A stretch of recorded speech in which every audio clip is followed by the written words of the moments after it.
Alors, professeur Kelloz, bonjour. Bonjour. Merci de nous consacrer ce temps et cette interview. Alors, nous allons, si vous le voulez bien, procéder en 3 temps brefs pour accoster le sujet de vos recherches, en commençant par la personne, la trajectoire, la découverte. Alors évidemment, on est obligé de commencer par la question obligatoire.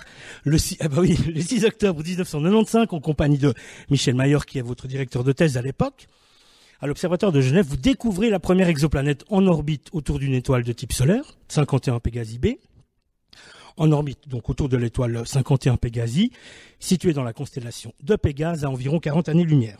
Jusqu'à présent, j'ai juste... C'est tout à fait correct. Très bien. Alors, ces observations sont réalisées à l'Observatoire de Haute-Provence par la méthode des vitesses radiales et nous y reviendrons. Cette découverte vous vaut le prix Wolf en 2017 et puis, 25 ans après, quasiment, le 8 octobre 2019, le prix Nobel de physique. Alors, les mois passés, qu'en reste-t-il? Comment est-ce qu'on reçoit cette nouvelle-là et qu'est-ce qui nous habite après?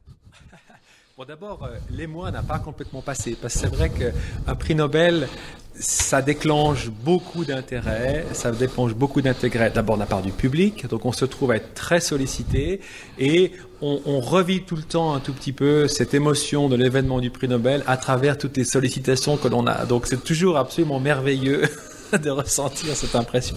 Donc, qu'est-ce qu'on ressent 25 ans après? Bon, d'abord, on est content.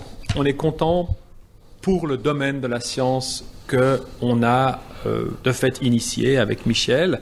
Les exoplanètes ont eu des débuts difficiles. Pendant plusieurs années, faisant suite à notre découverte, on a eu de la difficulté à convaincre parce que, on y reviendra peut-être, mais ces planètes que l'on a trouvées étaient relativement étranges dans la mesure où elles n'avaient pas vraiment d'équivalent dans notre système solaire. Et ça a été une énorme difficulté pour arriver à convaincre d'abord nos collègues et également à convaincre de manière plus générale la communauté scientifique. Bon, comme on dit toujours, la science, tôt ou tard, a toujours raison parce que quand les faits s'accumulent, il arrive un moment donné où les faits sont tels que l'évidence devient inéluctable. Donc on a mis, on va dire, à peu près 5 ans après 1995 pour que la communauté progressivement réalise ce qui était en train de se passer. Et évidemment, après, ça a été une véritable croissance perpétuelle où chaque nouvelle découverte déclenchait un nouvel intérêt et un intérêt supplémentaire de la part de la communauté. Et vous avez eu, de fait, une croissance totalement, on peut dire, exponentielle du nombre de personnes, du nombre de projets, du nombre de découvertes qui ont progressivement suivi, jusqu'à arriver à plus de 4000 maintenant exoplanètes.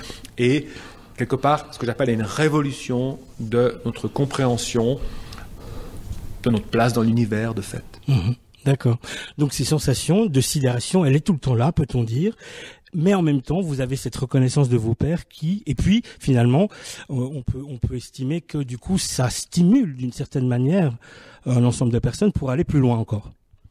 Alors, on a eu de la chance qu'il existe autant de planètes qu'on pourrait qualifier de faciles à trouver par les techniques qu'on avait développées. Ce qui n'était pas quelque chose de garanti parce que les planètes du système solaire sont difficiles à détecter. Donc il existe une énorme population de planètes qui est beaucoup plus facile à trouver que les planètes du système solaire avec les moyens que l'on a.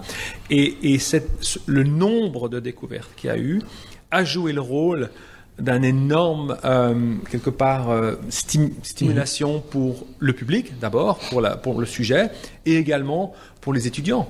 On est un domaine qui attire énormément d'étudiants, simplement parce que, pour reprendre une expression simple, c'est cool comme sujet. Vous avez tellement à faire, c'est tellement exploratoire que quand vous êtes jeune, vous ressentez quelque part que vous pouvez faire quelque chose dans son domaine. Donc on a la chance dans un domaine avec énormément de ce qu'on appelle énergie jeune et positive, ce qui fait que c'est un vrai bonheur, je dois dire, de travailler dans cette thématique. Ouais. Peut-on dire d'une certaine manière que dans cette découverte est survenue un petit peu par sérendipité, c'est-à-dire que ça n'était pas le sujet immédiat de votre recherche, et je pose cette question-là pour en arriver aux méthodes vous l'avez découvert au travers de la méthode radiale. Et puis, effectivement, vous l'avez dit, plus de 4100 exoplanètes sont désormais recensées. Et c'est une avalanche de découvertes, notamment par la méthode des transits. Et je voulais vous questionner à ce propos, juste après. Ok. Alors est-ce que c'est vraiment totalement aléatoire? Pas complètement. En fait, il faut rembobiner un peu le fil du temps. La question de l'existence des exoplanètes, de planètes sur d'autres étoiles, est très ancienne. Donc on était sur un sujet qui était, on va dire, un sujet de fond de l'astrophysique. Il s'avère qu'il y a eu, entre les années 30 et les années 80, beaucoup d'annonces. En fait, il y a eu des annonces spectaculaires qui se sont avérées erronées d'annonces de planètes. Donc, le sujet était un peu un sujet miné où il y avait relativement peu de gens qui s'y risquaient.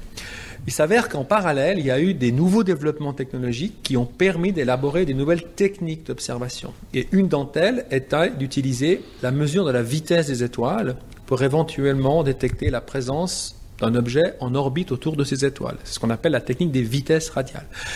Il y a eu beaucoup de progrès qui a été fait entre les années 60 et les années 80 dans cette technologie, et au début des années 90, quand moi j'ai commencé ma thèse, on avait la possibilité de développer un nouveau type d'instrument avec des capacités telles que si il y avait des planètes en orbite autour des étoiles, on pouvait les trouver.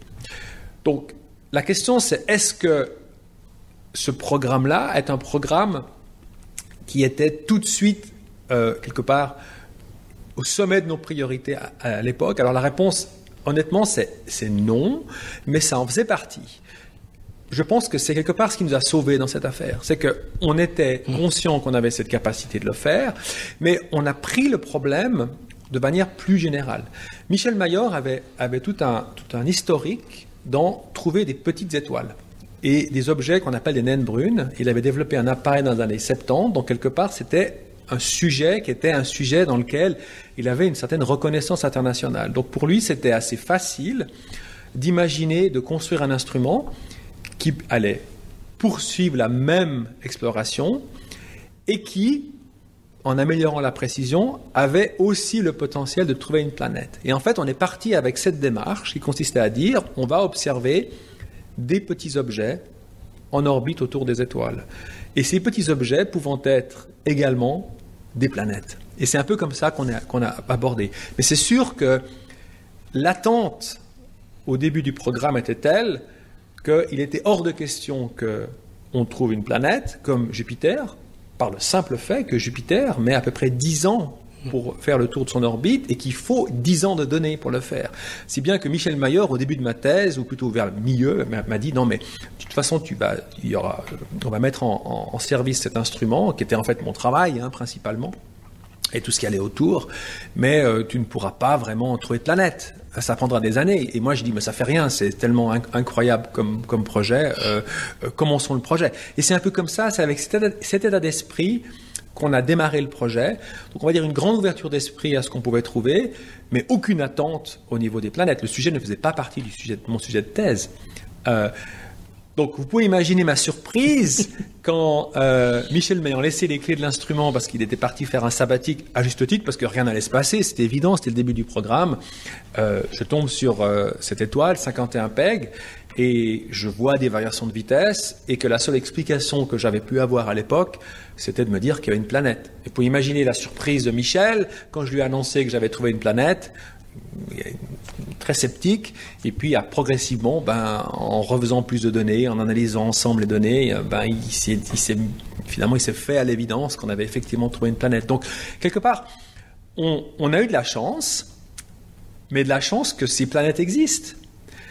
Et le domaine a eu de la chance que ces planètes existent, parce que si ces planètes à courte période, il y en a beaucoup maintenant, et c'est la majorité de celles qu'on a trouvées, n'avaient pas existé, des missions spatiales comme Kepler, qui a été un grand succès, auraient été un petit fiasco, parce qu'ils n'auraient pas trouvé grand-chose non plus. Donc en fait, tout le domaine des exoplanètes a eu de la chance que ces planètes existent, et qui a permis quelque part on va dire de développer au-delà de ce qu'on avait imaginé, avec une vitesse phénoménale, cette thématique, qui maintenant a finalement les moyens de trouver les fameuses planètes équivalentes à notre système solaire. Mais ça, il a fallu 25 ans et ça ne nous a pas empêché d'en trouver beaucoup. Donc ça, c'est un peu l'aventure, en fait, l'aspect en fait chanceux qu'on a eu dans cette aventure scientifique. Mais vous savez, quand vous regardez l'histoire des sciences, vous allez constater que cet élément, on va dire un tout petit peu de chance, il est présent dans beaucoup d'endroits. Quand Fleming trouve les antibiotiques, alors évidemment, il cherchait plus ou moins ça, mais pas vraiment. Donc, ce qui fait la beauté de la science, c'est pas forcément que vous soyez obsessif à chercher une réponse à quelque chose, c'est que vous gardiez les yeux ouverts pour que si vous trouvez quelque chose, reconnaître la partie nouvelle. Et quelque part, c'est là qu'on a eu du succès, c'est là qu'on a bien travaillé, c'est qu'on a su reconnaître dès le début l'importance de nos observations et on a su les interpréter correctement. C'est quelque part pour cela qu'on a 25 ans après bénéficié de la reconnaissance extraordinaire du prix Nobel. Oui. Alors, on va effectivement revenir là-dessus. Je voulais encore juste vous questionner sur, voilà, parce que vous avez parlé de tout ce parcours que vous avez mené et votre trajectoire à vous. À quel moment est-ce que dans votre vie vous vous êtes dit tiens, je vais faire de l'astrophysique, je vais dédier ma vie. Est-ce qu'on pense déjà quand on est tout petit à se dire je vais aller explorer par contumace les étoiles et puis pourquoi pas un jour je découvrirai quelque chose. Alors, je dirais que ma vie, depuis mon plus jeune âge, est dominée par la curiosité. Alors, c'est un peu le cas de tout le monde. Peut-être qu'elle est un peu plus forte chez moi. En plus, j'ai une certaine aisance avec l'abstraction et les mathématiques, si bien que quand vous mettez la curiosité, les mathématiques et l'abstraction, vous partez naturellement vers un domaine scientifique. Donc, j'étais très intéressé par la connaissance scientifique de manière très très large, mais pas particulièrement par l'astrophysique. Ça en faisait partie, mais ce n'était pas uniquement l'astrophysique. J'ai débuté des études de physique par intérêt pour la physique. Et c'est au cours de ces études que j'ai commencé à mieux appréhender le monde de la physique et que j'ai découvert l'astrophysique. L'astrophysique, c'est assez cool comme physique. Vous avez les trous noirs, vous avez le Big Bang, vous avez des choses assez fondamentales qui sont des objets absolument incroyables en termes de physique. Donc, c'est de la belle physique. En plus de ça, c'est de la belle physique, si vous aimez l'expérimentation, que vous pouvez faire dans des sites incroyables. Vous avez le désert d'Atacama, vous avez des sommets de volcans, que ce soit La Palma, que ce soit Hawaï. Donc, c'est assez incroyable quand même. Et comme j'aime bien être dehors, j'aime bien la montagne, j'aime bien les sites un peu extraordinaires, je me suis dit que c'était quand même pas mal d'essayer de coupler l'idée d'aller dans des laboratoires un peu exceptionnels, qui sont des sites d'observation, de construire des instruments, ce que j'aime faire. J'aime le côté construction d'instruments, aller recueillir des données, aller essayer de faire quelque chose, aller voir l'invisible. Et c'est comme ça que je suis un peu par hasard arrivé en astrophysique. Donc on va dire, j'aurais très bien pu faire autre chose. C'est un peu un hasard de circonstances. J'avais fait de la physique à Genève. Genève avait un des rares gros départements d'astrophysique à cette époque. Maintenant, il y en a un peu plus, mais à l'époque, il n'y en avait pas beaucoup. Donc, c'était assez facile pour moi d'aller faire de l'astrophysique et ça me convenait bien. Donc, c'est comme ça que j'y suis arrivé. Très bien, très bien. Merci beaucoup. Alors, les exoplanètes, c'est un sujet d'étude pour vous, vaste sujet. Alors, en quelques mots, ça désigne des planètes hors de notre système solaire, qu'elles soient situées dans notre galaxie, la Voie lactée, ou bien plus loin. Elles sont donc liées à une étoile. Est-ce que ce sont systématiquement des systèmes planétaires auxquels on s'intéresse ou pas obligatoirement? Alors, quand on explore, on explore. La majorité des planètes, effectivement, sont des ensembles de planètes, donc sont des systèmes planétaires, mais on a aussi détecté des planètes qui semblent être seules autour de l'étoile.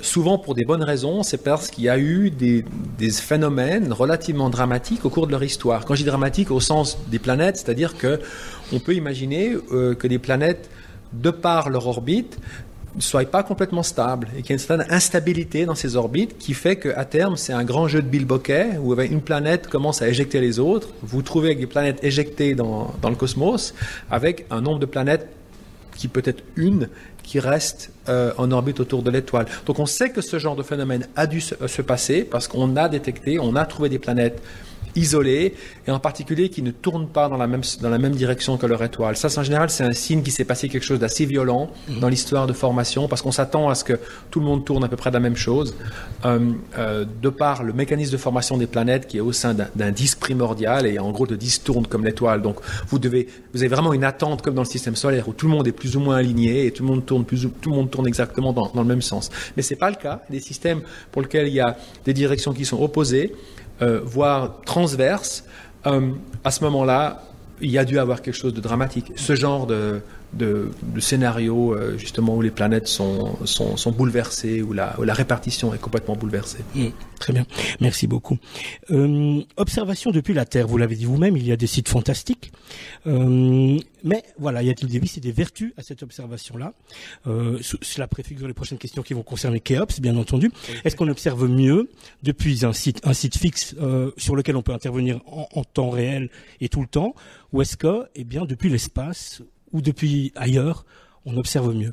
Alors, le problème de l'observation depuis le sol, si j'ose dire, c'est l'atmosphère. Alors, bon, évidemment, enlever l'atmosphère, c'est enlever la vie sur Terre, donc vous ne voulez pas vraiment faire ça, mais disons, ça, c'est vraiment la difficulté. Donc, d'abord, il faut qu'il fasse beau, parce que quand vous avez des nuages, vous ne voyez rien. Et en plus de ça, vous n'arrivez pas à voir la diversité de tout le spectre électromagnétique. Vous ne voyez pas très bien l'infrarouge, il y a des bandes qui passent pas dans l'UV. Donc il y a plein d'éléments où le fait que vous êtes sous l'atmosphère vous empêche de voir la diversité de ce qui nous vient du cosmos. Donc aller dans l'espace permet de résoudre ce problème. On s'affranchit de l'atmosphère. De facto, on arrive à voir des choses qui ne sont pas visibles depuis le sol. Et en plus, l'atmosphère étant mobile, vous créez en permanence une sorte de, on va dire, vous allez bouger l'image en permanence. On appelle ça le seeing, c'est le terme technique. Vous allez bouger en permanence, les cellules d'atmosphère étant visibles, vous n'arrivez jamais à voir net. Donc l'espace vous permet justement de ne pas avoir d'atmosphère, donc d'être très propre par rapport à ça, et en même temps de ne pas avoir cet effet de netteté. Maintenant, il faut dire qu'on a beaucoup travaillé et que on arrive à corriger cet effet de netteté en ayant des télescopes très gros qui ont la capacité de corriger l'atmosphère. C'est un peu comme si vous avez des lunettes. En fait, simplement, c'est pas une paire de lunettes. Vous devez changer de paire de lunettes à peu près 100 fois par seconde parce que l'atmosphère varie à peu près à cette fréquence-là. 100 fois par seconde, elle change. Donc, l'avantage du sol, c'est que ça vous permet de construire des très gros télescopes qui sont pas possibles au niveau de l'espace. Le plus grand télescope qu'on va bientôt lancer, ça sera un grand moment de stress et d'angoisse pour toutes les communautés du monde en astrophysique et les gens qui l'ont construit, c'est le James Webb Space Telescope. C'est un télescope qui a plus de 6 mètres de diamètre, ce qui est une prouesse. Les télescopes de 8 mètres, c'est de l'histoire sur le sol. Les VLT qui ont 8 mètres, le télescope de Hawaï, le Keck à 10 mètres. Donc, on construit des télescopes de cette dimension depuis plus de 20 ans sur le sol. Donc, la génération qu'on construit maintenant, elle est plutôt de l'ordre de 40 mètres. Donc, vous voyez, il y a toujours un décalage en termes de capacité de construction au niveau de l'espace et puis le sol. C'est vrai qu'on aimerait bien avoir un télescope de 40 mètres dans l'espace. On en aura probablement un jour ou l'autre. Il faudra probablement une nouvelle technologie. Il faudra pouvoir assembler ces miroirs dans l'espace. On y arrivera. Les mégastructures spatiales sont du domaine du futur, mais d'un futur qui est probablement pas si éloigné que ça quand on voit les prouesses de l'aéronautique ces jours. Vous rêvez-vous, astronaute d'une certaine manière, pour pouvoir réaliser ces observations depuis le ciel ? Alors, moi, je dirais pas que je rêve de ça. Encore une fois, moi, je souhaite qu'on mette en place tous les moyens possibles pour les générations de scientifiques qui arrivent. La science est une grande construction, c'est une immense cathédrale. Voilà, moi, quelque part, j'ai apporté mes gros morceaux. Je vais aider encore à la construction parce que c'est génial, c'est une histoire extraordinaire. C'est pas fini. Mais quelque part, ces grandes missions du futur appartiennent aux futures générations de scientifiques. On peut les expliquer, on peut les motiver, on va essayer de les financer dans le futur, on va essayer de développer la technologie nécessaire pour les rendre possibles et réalistes, mais ça sera l'affaire des générations futures. Revenons aux méthodes d'observation. Donc vous-même avez débusqué cette première exoplanète par la méthode radiale. On l'a dit, plus de 4100 exoplanètes recensées désormais, notamment au travers de la méthode des transits. Pourquoi est-ce que cette méthode-là produit tant de découverte? Pourquoi celle-là plutôt qu'une autre? Alors, le transit, en gros, c'est le moment où la planète passe devant son étoile. Pour que ça se passe, il faut que vous soyez alignés, il faut que l'orbite de la planète soit alignée entre la ligne de vue, entre vous et puis l'étoile. Ça, c'est un problème statistique. Plus la planète est proche de son étoile, plus elle a de chances d'être alignée. Pour des planètes qui ont 4 jours de période, on parle de l'ordre de 10%. Donc si vous imaginez, vous avez 10 étoiles, chacune avec une planète qui a une période de 4 jours, et que leur angle d'orbite est aléatoire, ça dépend de comment vous regardez le système en fait, ça dépend comment vous êtes dans la galaxie, il y en a une qui va entrer en transit. Donc l'existence même de planètes à courte période fait que la probabilité d'avoir un transit est très élevée. Vous n'avez quasiment aucune planète en transit détectée avec une période de plus d'une année. Donc quelque part, s'il y avait que des planètes comme le système solaire, en gros, la méthode de transit n'aurait pas trouvé grand-chose. Et elle a trouvé autant de planètes, c'est ce que j'expliquais avant en disant on a de la chance que la nature soit généreuse et produit autant de planètes qui ne sont pas comme celles du système solaire, parce que ces planètes sont très, très faciles à trouver. Et en particulier, les méthodes de transit, dès que vous êtes avec une période inférieure de 20-30 jours, elles vous les trouvent très facilement. C'est pour ça qu'actuellement, il y a une mission qui s'appelle TESS, il y a eu la mission Kepler, qu'on a beaucoup trouvé. Avant, il y a eu la première mission qui était CORO. Et maintenant, on a Khéops qui utilise cette technique. Le but n'est pas de trouver des nouvelles planètes en transit, mais plutôt d'aller les mesurer avec beaucoup plus de détails pour aller comprendre leur structure et leur atmosphère. Donc on est dans une autre démarche, mais on aura une mission qui s'appelle Plateau, qui va voler dans 4-5 ans, qui va continuer à explorer toutes les planètes en transit. Je dirais dans 10 ans, on aura vraiment identifié toutes les planètes en transit relativement proches, qui ne représentent qu'une infime partie de toutes les planètes existantes, parce que simplement beaucoup de planètes ne transitent pas. Donc il faut quand même d'autres technologies, donc des technologies de type vitesse radiale ou astrométrique. On va aller mesurer l'impact sur le mouvement de l'étoile sur le ciel, pas uniquement sur le changement de vitesse, mais il y a aussi une technologie qui se développe, qui est d'essayer de faire des images de ces planètes. Donc là, on en a très peu, parce que c'est très difficile, mais les télescopes de la prochaine génération auront une meilleure capacité parce qu'ils vont pouvoir zoomer encore plus, ils sont plus grands, et on peut s'attendre à avoir de plus en plus des images en fait de ces systèmes planétaires qui arrivent, et quelque part dans peut-être 100 ans, toutes ces techniques transit, vitesse radiale seront des techniques secondaires, et que la technique principale, ce sera justement d'aller pouvoir directement faire des images, comme ce qu'on aurait aimé faire depuis le début, mais simplement c'est très très difficile. Khéops, ça signifie characterizing, alors je prononce très mal, exoplanète satellite. Oui. Donc c'est un petit télescope optique, petit entre guillemets bien entendu, qui évolue en orbite terrestre basse à 700 km au-dessus de la Terre, oui. Et il mesure les transits des exoplanètes. Oui. Je vais juste donner le site internet parce que là-dessus on peut voir plein de choses, www.khéops.unibern.ch. Alors les tailles, les masses, les densités et ensuite les atmosphères. Oui, alors ce qu'il faut comprendre, c'est quand vous mesurez une planète en transit, vous avez accès à beaucoup d'informations. D'abord, vous avez accès à la taille, c'est le but principal du transit. Dans beaucoup de cas, on a des tailles relativement peu précises de ces planètes, parce qu'elles ont été trouvées par des moyens qui n'avaient pas la précision nécessaire. Premièrement, ce n'était pas fait dans l'espace, ou même si c'était fait dans l'espace, ça a été fait de manière incomplète par des instruments qui n'étaient pas forcément optimisés pour obtenir des tailles de grande précision. Pourquoi c'est important de connaître la taille ? Parce que savoir si une planète a une fois la taille de la Terre ou 1,1 fois, donc 10% plus grande que la Terre, ça a un impact important sur la géophysique de ces planètes. Donc la connaissance précise de la taille a un rôle en fait sur la capacité que l'on a de comprendre la structure de ces planètes. Donc ça c'est le premier rôle de Khéops. Maintenant, quand vous avez des atmosphères, vous allez quelque part changer un tout petit peu la taille. C'est la planète plus l'atmosphère. Maintenant, ces atmosphères, elles vont avoir un effet en fonction de la couleur que vous allez utiliser pour regarder ces planètes. Dans le rouge ou dans le bleu, vous n'allez pas mesurer la même taille. Et ça, quelque part, ça vous dira quelque chose sur l'existence de l'atmosphère, la nature des particules dans l'atmosphère, voire de ces nuages. Donc ça, c'est un autre élément que ce que Khéops va pouvoir faire. Bon, il y a un troisième élément que Khéops va pouvoir faire, c'est que beaucoup de ces missions qui sont des missions où on va détecter des événements ont détecté relativement peu d'événements. Et ils n'ont pas une bonne connaissance du timing de la planète, indépendamment de la faible connaissance qu'ils ont sur la taille.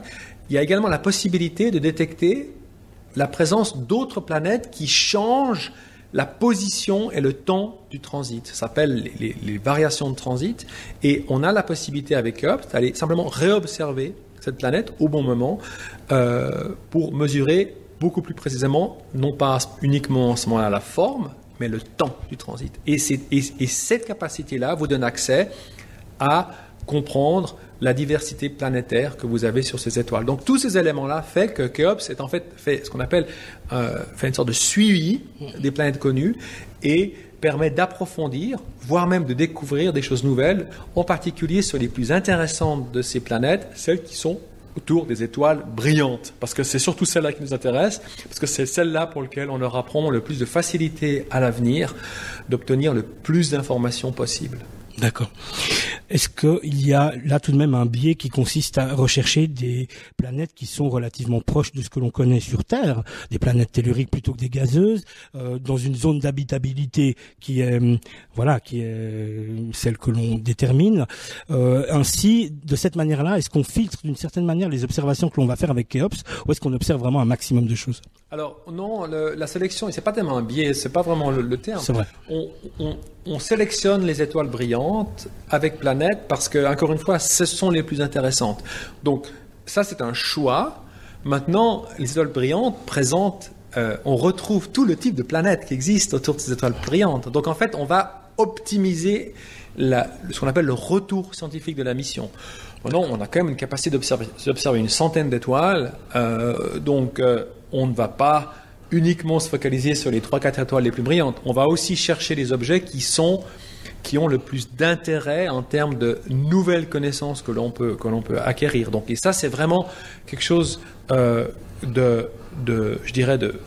d'essentiel actuellement, c'est d'essayer d'utiliser, non pas de trouver plus de planètes, mais plutôt d'essayer de mieux les comprendre, ce qu'on appelle la caractérisation des planètes. Et c'est vraiment sur ce point, la caractérisation des planètes, d'abord leurs paramètres physiques, mais également ce qui se passe au niveau de leur atmosphère, la structure de leur atmosphère, que se place l'essentiel des activités futures. On a trouvé déjà tellement de planètes qu'on a déjà beaucoup de planètes à étudier. Absolument. Toute dernière question, je vous remercie vraiment beaucoup professeur Kellos d'avoir pris tout ce temps-là. Toute dernière question, c'est comment susciter des vocations chez les petites filles, chez les petits garçons. Est-ce qu'effectivement déjà les femmes accèdent mieux à ces sphères-là d'études? Et qu'en est-il, deuxième volet de la question, qu'en est-il des budgets, notamment en Suisse? Est-ce que est-ce que c'est quelque chose qui, selon vous, va pouvoir perdurer? Après, j'avais toute une série de questions que je vous poserai pas, mais faut me réinviter. Ouais, mais absolument non. Non, parce que j'aurais voulu, si après vous y pensez encore, mais j'aurais voulu savoir, vous étiez présent au moment à Kourou, au moment du lancement de Keops. Oui, c'est Soyouz qui part avec Keops. Ah ben oui.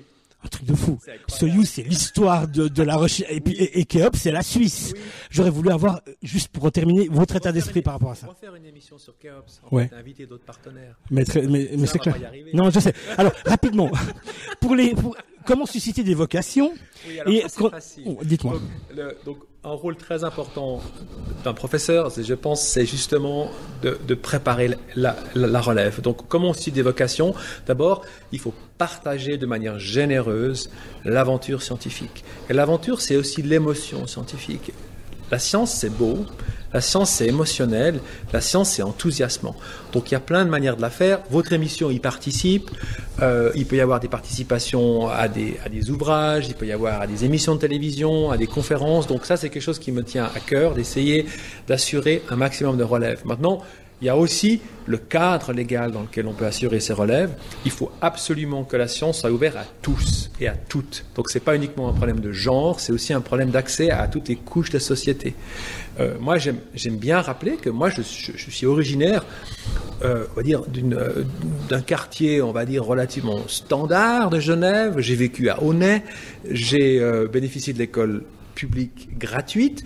Ma famille, on va dire, est plutôt de classe moyenne, mais vraiment rien d'exceptionnel. Donc, en fait, la science est ouverte à tous et à toutes. En Suisse, on a cette chance énorme et il faut continuer à se battre pour conserver justement cet accès et la possibilité d'attirer les gens qui ont la capacité, parce que c'est clair qu'il y a un don jusqu'à un moment donné, pour que tout le monde ayant ce don, et ce don, il existe dans toutes les couches de la société et indépendamment de si on parle de filles ou de garçons ici, c'est vraiment pour tout le monde. Et ça, c'est sûr qu'il faut s'assurer. Et on n'est jamais assez prudent pour s'assurer de ça. Et des initiatives telles que par exemple le congé de paternité, je profite d'y parler, certainement profitent énormément à s'assurer, à garantir un accès aussi aux jeunes familles, accès aux jeunes couples, à une carrière scientifique. On entend toujours des histoires que des femmes, pratiquement malheureusement des femmes dans la majeure partie des cas, mais aussi j'ai des connaissances qui ont arrêté leur carrière scientifique par manque de support quelque part à des moments clés de leur vie, en particulier un moment où ils ont eu des enfants. On doit pouvoir élever une famille et aussi être un chercheur. Donc tous ces éléments-là participent à la démocratisation de la science qui est absolument fondamentale. Moi, je suis toujours un peu peur de voir le découplage qu'il y a entre la connaissance et la culture scientifique et la réalité de la société. Quand on entend que des gens nient des choses évidentes comme l'influence humaine sur le réchauffement climatique, ça fait peur et ça montre qu'on a quelque part raté un certain élément de communication. Donc tout ça fait partie de la promotion de l'enthousiasme de la science que j'essaye de manière modeste et peut-être de manière plus visible maintenant avec l'aide du prix Nobel, de promouvoir. Professeur Kello, merci beaucoup. Bonne chance pour la suite des opérations, pour la suite de vos recherches, et puis bonne chance pour la leçon d'ouverture d'automne ici à l'Université de Genève qui aura lieu tout à l'heure. Et nous remercions également beaucoup Luana Nasca du service de communication de l'Université de Genève parce qu'on a débordé. Merci beaucoup et merci encore. Mais c'est un plaisir et revenez pour KEOPS. On a encore beaucoup d'histoires à vous raconter et dans une semaine on va produire les premiers résultats scientifiques. C'est un scoop pour votre radio. Génial. Merci encore.